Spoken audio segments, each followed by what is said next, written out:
covenant than kind of a contract, or does anybody have any thoughts on that? I think in a contract, it's more geared to one person or one side. It benefits one person more than the other. Right. In a covenant, it's equal. Both of you benefit from that covenant. That's right. Yeah, that's a good point, because once you're in the covenant together, then both of you should see benefits from that covenant. That's a good point. Any other thoughts? So, just talking about what is love, kind of the next questions about marriage. We really have to move to a different definition of what love is. Today, I have a teenager and preteens, and fortunately my kids aren't there yet, but I know within that age group, there's this whole I'm in love with this other person. As a teenager, can you really say that you're in love with someone? It's probably pretty hard to do if you really understand what love is. And so we need to have just a good foundation of what the term love means. And it's real simple. I like this definition that this book had: a decision to care for each other and self-giving love. It's really focused on the other person. It's my choice to enter into a marriage that I am going to put that person's needs above my own.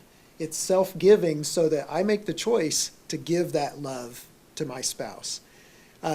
If it's something that is expected, that if Tanya comes demanding to me that I don't love her, or then I'm somehow not showing or giving that love if our spouse doesn't feel that they're being loved. In fact, we got a whole nother session. We're going to talk about the different ways that we communicate love to each other, and how we as male and female genders hear love being projected by our spouse. So we'll talk more about that, but it's really, we got to boil it down to a love in a marriage context is focused on the well-being of the other person.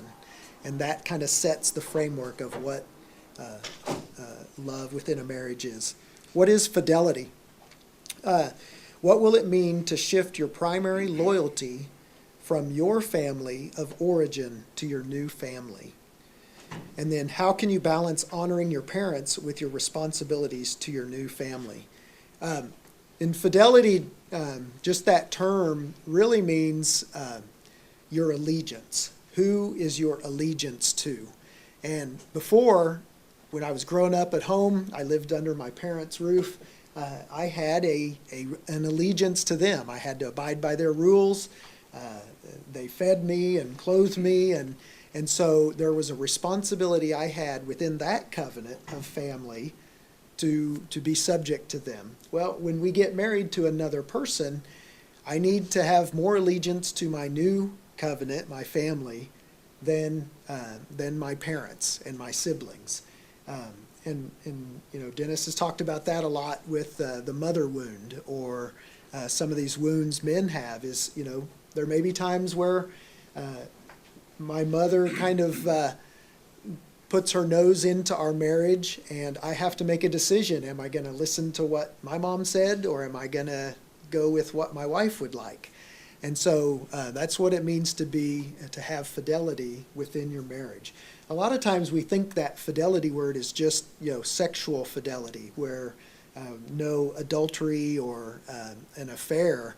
But it's really more than that. I mean, if you want to put it in those terms, it's like your own parents, or the guys at the gym, or the rec league you're in is more important than your wife. That's what it means to have fidelity within your new covenant relationship. If you talk about terms of divorce, moving on from a previous spouse to a new or current spouse, that is your new covenant. That means the ties need to be broken to any of the old covenants that that you were involved in. What is the relationship between faith and your marriage? The first one, do they think they are responding to God's will for their lives? So if you think about reasons why we want to get married, do we feel this is a call by God to this other person? And how does faith come into play in our marriages? Do we really need to be seeking the one God has intended for us to marry? Those are all issues that we really need to think about how God and faith enter into that marriage relationship. To what extent have they made a personal commitment to Christ?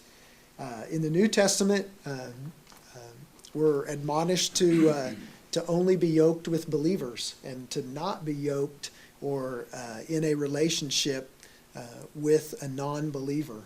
It's really hard to share common goals in your life if kind of a big one, which is faith, and then if you think about salvation and what you teach your children, what you pass on to your community, if you don't share the same faith goals, if you don't have the same, worship the same God. So it's important to have that personal commitment to Christ within that marriage relationship.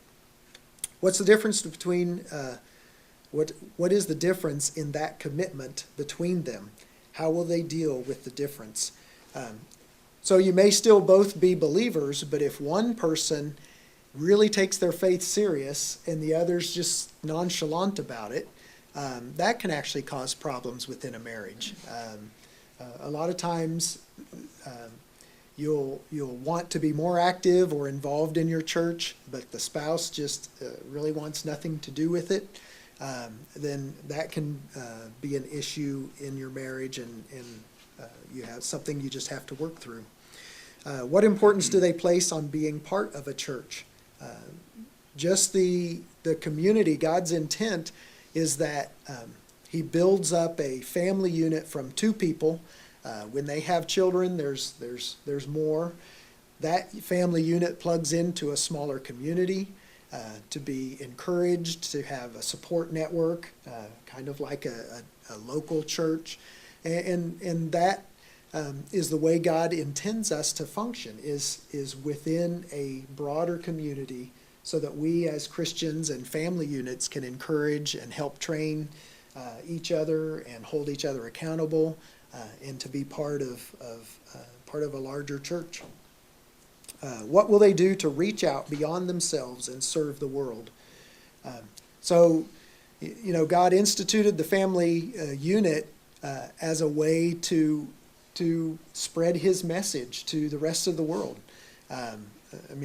Everything centers around such a small unit, but we ultimately have to live within our community, live within the broader population of people on the earth. And so He really intends us to serve as believers. And there's really I can tell you just from experience with going on some of the Glenview missions and serving with Tanya and the kids, just to see your whole family serving on a mission trip together is really a neat thing. And I'd encourage you to do that if you haven't. But God intends us to reach beyond ourselves. And then finally, what is the overall goal of your life together? That's really talking about sharing a common vision for where you as a family want to head. And it involves, things like finances, like if you have ideas on how or where you want to retire, things like that. But also just, your intention for kids.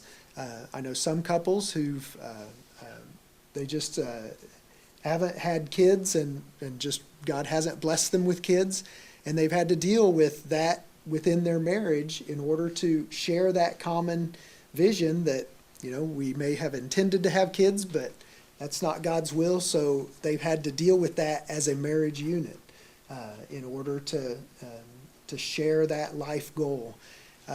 What happens when your kids are gone? And you're kind of empty nesters? I see a couple people cheering back there. But you have to have an idea of how you are planning on handling that together as a marriage, because those are goals that are going to come in your life at some point. What do they believe and give the deepest meaning to their marriage? That's kind of thinking about that marriage as that your best friend, right? There's always that desire that you would be most intimate with your spouse, that you would choose to share with them over any other person some of your deepest thoughts and your heart issues. And so those are really just some of the issues that we need to look at and consider as we go through even the next few weeks of learning some practical things about our marriage, just to keep in mind as an overall goal that we want to have a strong biblical faith-based marriage that we can build upon. So the next few sessions, this was more of the overview and just kind of setting the stage for how we as believers are even supposed to kind of look at our marriage. The next ones get much more practical. If you look at your schedule there, next week we're going to talk about the different love needs of men and women, and just how we relate to each other. Believe it or not, men and women think differently, and the ways that we express love may not be the way that our spouse senses that expression of love. And so once we understand kind of some general differences between the genders, that can help us relate to them in different ways. So your homework for tonight and over the next couple weeks is that 4-page document. Actually, I don't even have one up here. What's the name of it? Marriage? Yeah, so the Bible study of marriage, start working on that. If your spouse didn't make it, take a separate copy, and they can do that as homework. That is really good material because it's very practical. It touches on the topics that we face every day in our marriage. We'll probably do that in about 3 weeks, so you got a couple weeks to work on it, but just kind of do a little bit over time. And then we'll end up covering that in class. We'll kind of go over some of the answers there to give you a feel. So does anybody have any questions before I'll pray and we'll dismiss here in just a little bit? I don't have a question, but in going back to what you had listed there about fidelity. Yep. I know when my son got married, he would still pick up the phone and call me and say, "Mom, this is what's going on, what are you saying?" Well, of course, the first thing I wanted to do was just tell him how to, Sure. solve his problem. But I Right. said, "Have you talked to Tracy about this?" Right. And it was very difficult for me to do that, but I did that. And I said, "Well, you need to talk to her first, and then if y'all both want to talk to me, then both of you call me back, then we'll discuss it." Right. So it's something that, we too have to teach our children Mhm. how to be that way too. And he finally learned, and he quit Yeah. calling me for those kinds of things. Sure. But he would. Yeah. What do I need to do? Well, you need to talk to your wife about it first. That's right, yeah. Yeah, the first phone call, you're probably thinking, this is great. He's still calling for advice, but you're right. They were at 3 o'clock in the morning. Yeah, maybe that's the problem. That's right. Well, it's funny because we're just creatures of habit and least resistance, right? And we're going to talk a lot about that when we talk about communication is the path of least resistance isn't always the best. We tend to leave a lot of things unresolved when we kind of revert to our old ways. But that's really not the best way to have a vibrant relationship. We do need to, like you say, develop on our own communication with our spouse. Very good. Any other questions or comments? Well, thank you for coming tonight.